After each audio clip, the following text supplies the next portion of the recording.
més de 50 projectes, més de 50 propostes ens han arribat des de diferents localitats i, per tant, heu demostrat que la convivència, que la inclusió,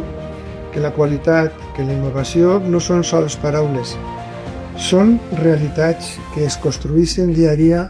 en les nostres aules i en els nostres centres.